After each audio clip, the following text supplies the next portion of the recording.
This is the area here that I am going to make a wildflower garden. It's not going to be too big. I do have a lot of seeds, packets of seeds that I got from the Florida Wildlife organization. And the thing is I did not, you're supposed to lay a black tarp over, plastic tarp, and solarize the grass and weeds, but I didn't do that. So the next best thing that I have is I'm just going to start digging some of this up and putting it over there in the, I don't know, it looks like that would be really cool if I could build a wall over here and then put flowers on top of that. But for now, one project at a time, and this is it. All right, so fortunately the dump area is right by because I really overfilled that one. And also, fortunately, I'm using just a flat shovel, not a spade, and I'm not digging down deep. I am going to put some topsoil over here, but I'm pretty much going to leave the soil natural. I just have, a few more wheelbarrows to go. And I just kind of want to do a semicircle around this pine tree. So it's always a good idea to purchase the wildflowers from the organization that grows them in your state, so they have the most chance of success, and they propagate them or collect the seeds off of the vigorous flowers, so that you know you're going to get a really strong. Look at this dog. Maui, you need to stop. Please stop. He filled my whole bathtub with like a wheelbarrow of dirt last night. So, okay, so this is wiregrass, so that's going to be a tall one, fall or winter, and it's fall. It would be good to know what these heights are on these, so I'm going to have to look those up. But tick seed and coreopsis, I think there was only one that grows in the spring, that you plant in the spring. So this one's Joe Pyeweed, that one's a tall one, so that's going to probably go way in the back. And I have 3 of those. Oh wow, these baptisias are really nice. Sandy soil and full to part sun. Plant in fall, winter, or spring. So these are going to be in a group of their own. They seem to do everything in 3s. Elliott's love grass, I think that's a lower one, but I have to verify. Prairie iris, low grounds, marshes and ditches, up to 3 feet high. Well, does that mean I have to keep it wet? Ironweed, that looks pretty cool. So I'm just going to separate these right now, and then I'm going to have to get a pen and put how tall these are. Phlox here. Liatris. This is a taller one too, but I would think it's kind of like this one. This one I'll put towards the front. Milkweed. And spiderwort. Oh, I've seen these growing naturally on the property. They're short. So I'll put that with the tick seed. Liatris. I had phlox here. Gallardia. Those grow about a foot. I have them in another spot. So let's put them with these. Monarda. Ooh. Let's put that with the ironweed. Another ironweed. And then beach sunflower. Okay. So I want to make sure that I kind of separate the colors too. These marigolds, this is for 65 to 70. I'm going to leave this out again.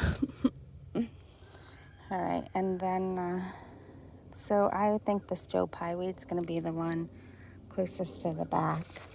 And it doesn't even tell me, like, how many feet this covers or how many seeds. Oh, that's a lot of seeds. I don't think I'm going to use all these seeds today. But, all right, let me get a pen. All right, well, I have these sorted out in a couple of ways. First of all, I have the ones that are only planted in fall, and then I have them the ones that are only planted in spring. So these I'm going to put back, the liatris and the prairie iris.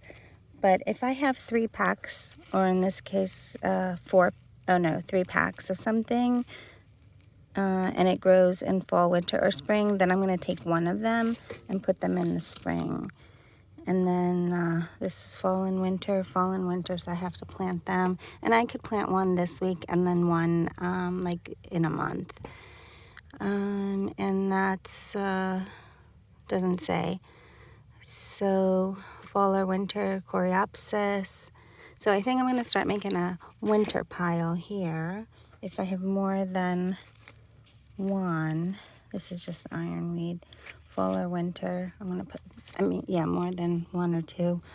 And then if I have 3, then I'll plant one in the fall, one in the winter, and one in the spring. So that would be this one. I'll put this baptisia in the spring, in the winter, and then now.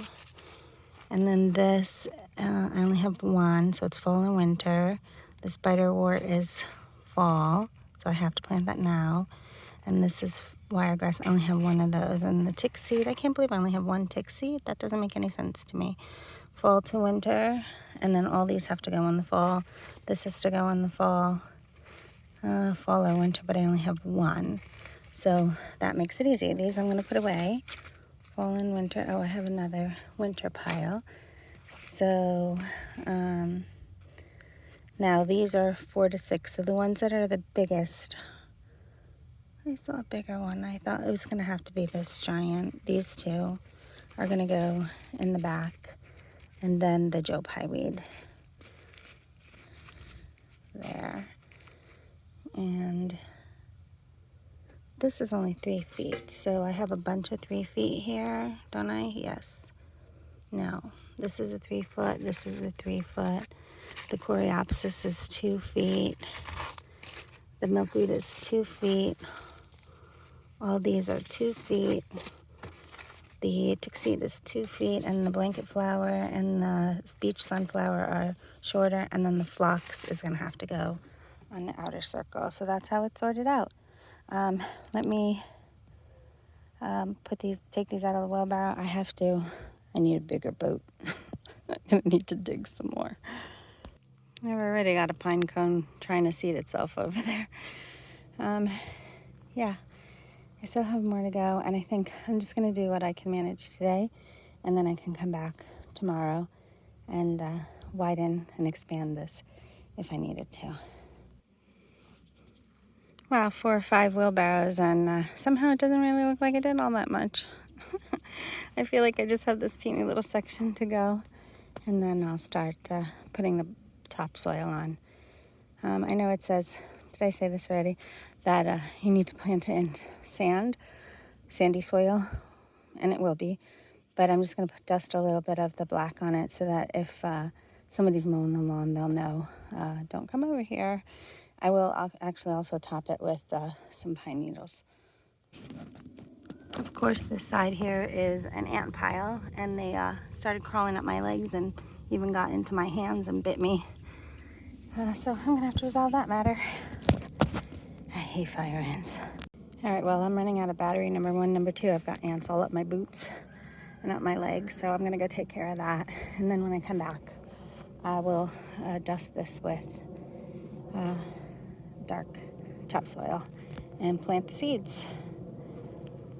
And I'm not going to do it as systematically as, everything tall in the back, but I want to keep that in mind, at least when I'm designing this on the fly. Okay, so I spread a little bit of the topsoil on here. It's really not deep at all. I just did a light dusting and spread it around. And I took a look at some pictures, and I'm really loving the Joe Pye weed. I wish I could put like a taller, like a golden grass or something in here, but I guess the Elliots love grass. We'll have to do. There's one that I really like, Forester, but it's zone 8 and this is zone 9. So the first thing I'm going to do is plant the Joe Pye weed, and actually I might go back into where I didn't dig out, because I think it would look great like popping out from here. The only thing is there might be a little too much pine needles, but let's just try it out. Well, I planted some in that corner and just a teeny little bit right here in front of the tree. So the next thing I want to do is fill some of this back area here with this giant ironweed, and that grows 5 to 8 feet. It's amazing to think that these little things here are going to grow 5 to 8 feet, but I'm just going to sprinkle them along the back and over here. So while I'm here, I noticed this tree, and I'm like, wow, what a beautiful color. And then I look a little bit closer, and it's Chinese tallow, highly invasive. Therefore, it doesn't even want to break. It needs to go. I got to come back and take that rest out. But yeah, that's a bad plant. The next two I'm planting would be this baptisia alba, white indigo, and the spotted beebalm, Monarda punctata. They're 2 and 3 feet. And I'm going to hit a couple spots because I have a lot of 2-footers that will like fill up the rest of the space, and then the phlox would have to go on the outer perimeter. So here's the baptisia, and what I want to do is I just want to put 3 clumps here. One, I don't want it to look too coordinated, but there, and then maybe another big clump right over here. You can even see where they landed. So that was the baptisia, and I used up all of them, at least in that one packet. And now I'm going to do the Monarda. So these are smaller than the others, and I just want to sprinkle here. I like doing it in clumps, but I also like it in odd numbers. So that's the rest of it. There might have been a little bit in the envelope, and that's one thing I've learned is to open up the envelope on the bed because I don't want it falling out on the grass. I am going to have a lot of seed left over, so I'm thinking I want to do another one somewhere down there. It'll be kind of a mirror image of this one. So the next one, I didn't put any grasses in yet, but this one looks really, really interesting. Kind of looks a little bit like Forester, except this one's a little more ethereal. So I'm going to put this in. I want to just do it in one spot, but I'm probably going to wind up doing it in 3.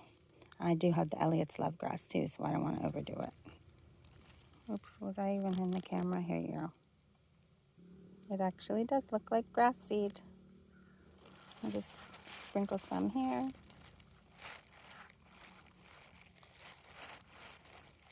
I like having, oops, I could see some of the other seeds there. I like having clumps, and then, but don't want it to be too symmetrical. So let's put a little over here. And then we could do I'll do the middle with the Elliott's love grass. That was the wiregrass. This one is pretty small. It looks like particles of sand. So let me put these around in certain places, and then I'm going to have to fill the rest with yellow for the beach flowers and tick seed, and then purple in the front, which are a nice combination because they're opposites on the color wheel, complementary. I have a lot of this coreopsis, so that's going to fill in a lot of this area all the way. I'm just going to swoop it from here all the way around where I don't see seeds on the ground already. You can tell the coreopsis was naturally harvested. There's some chaff in there. Anyway, I don't want to do one big long line, but I will do a bunch of spotted areas towards the front. I only have one packet of spiderwort, so I'll go lightly on this one and just put it in one or two places. I have 3 packets of this, so I can use, I'm going to use one package, I think, on this, and I'm really just going to dust around the edges in front of the, because this is only half a foot, and the coreopsis was 2 feet, so I want it to be in front. I actually threw just a little bit of the beach sunflower down. I did not put the gallardia or the milkweed. Those are more orange, so I think I'm going to reserve those for a different area. I know that doesn't look like much right now, but a lot of work went into it. But I think the biggest thing is typically I would water, which I might go ahead and grab the hose and do that, but it's going to rain today and tomorrow anyway. But I will definitely want to put some pine needles down, so I have to go into the woods and go grab those. I'm very excited, and I do think that I'm going to take some of these seeds. I will create another garden over there, but also I'm going to put some in my regular garden because I did really well with the black-eyed Susans, the phlox, and the tick seed last year. I did wind up sprinkling a whole bunch of these seeds in this area as well. I didn't put phlox down because I wanted to make sure I had some for the other circle that I'm putting back there. So I might have to order some because it went really well last year. And hopefully, potentially, it will just reseed itself in here as well. You never know. Here's a nice area in the woods with lots of pine needles that I can grab. Let's go get some. Looks like a gopher was there, but it was me. I grabbed a bunch of pine needles. There were a lot of oak leaves too, dried ones. And so I filled this up and we'll go put it on our new wildflower garden. I know they're weeds, but these flowers looked pretty cool in the grass and in that ant pile right there. I'm gonna have to lens them. I think they're going to sleep now, but they stood out a little bit more earlier today. I tried to pile it on loosely, and then Maui came over here and started digging a hole where my phlox are. Anyway, I have this much left, so I probably have to go get another, like half of a wheelbarrow or something. I wonder if there's anything closer by. Yeah, there's a tree right there beyond that bush, and that I don't have to walk so far for that. This area has a lot of pine cones, and it looks like some were eaten by squirrels, but it also has a lot of oak leaves. So I think I'm going to find another spot. This area looks semi-fine, except there are a lot of vines, which are annoying, but I think I can grab. I don't need that much, so I can grab some here. There are definitely some behind me too, but I don't want to make you sick, so I'm not going to spin around. Okay, that looks like enough. Basically, I just grab a scoop like this and just kind of shake it a little bit. I don't want those green leaves in there, so I'll take those out, but basically that way I leave just a light.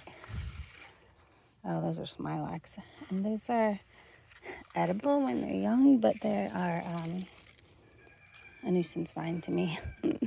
Anyway, I just have this teeny little section to go. Okay, so that looks really good. In the camera, it's a lot smaller than it looks in person. It's pretty big in person. Anyway, I'm going to drag the hose over because it looks like the skies are clearing over there, but they're a little bit more ominous that way. But the clouds are heading from the good side, so might not get rain. And I just want to initiate the process here. And this is the final step. And I'm glad I put the pine needles down first because I want the seeds to kind of stay semi in place.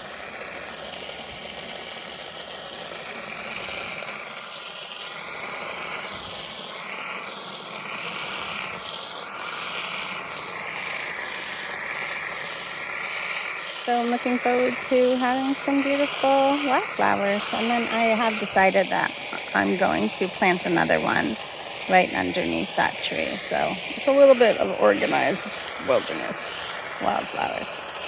But that's okay, right? All right, thanks for watching and happy gardening.